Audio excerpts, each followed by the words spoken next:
Zifite nziza siza zimwe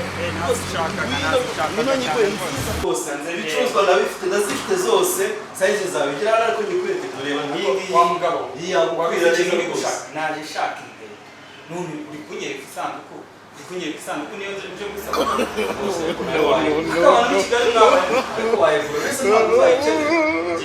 nawe yakubwira zaba zahenze nawe rwose kiriya nyamara igihakora ku kiranguzo rwose ndakora cyangwa rwose igari ndakora abantu b'i Kigali rwose ndeka bose koko ndayarasi uragiye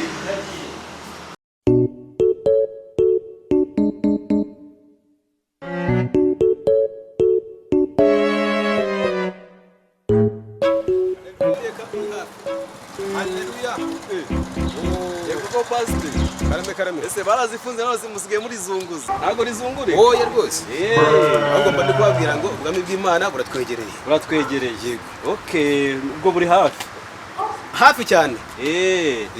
none se aha nahe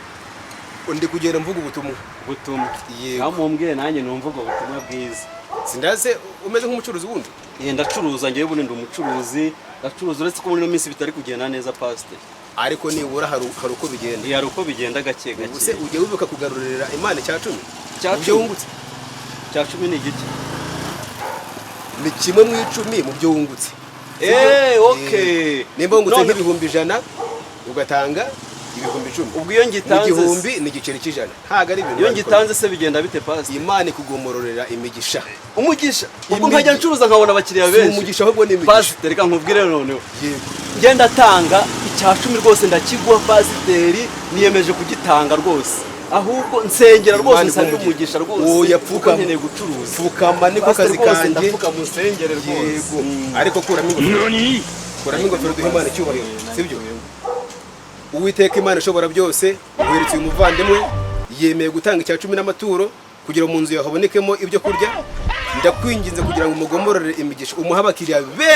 benshi cyane ariko mu byo acuruza maze umurimo wawe utera imbere ni mu izina rya Yesu urakoze amen pastor murakoze rwose ngo rero muze none njye kubereka rwose mbereka ibyo ncuruza mbaye icya 10 rwose mu kijyane karibu rwose pastor ariko wigita ko ari je uri kugiha ngiye kugiha Imana ariko karibu rwose karibu nkibaheze sawa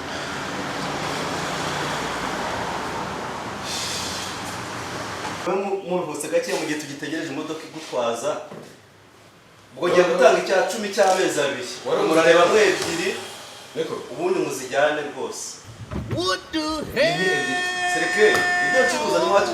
icya 10 kimwe mu byo ncuruza sinese ndagisubira ese icya 10 ni iki mwambwiye icya 10 ntago ni pastor none se pastor agiye se umugisha ndabona he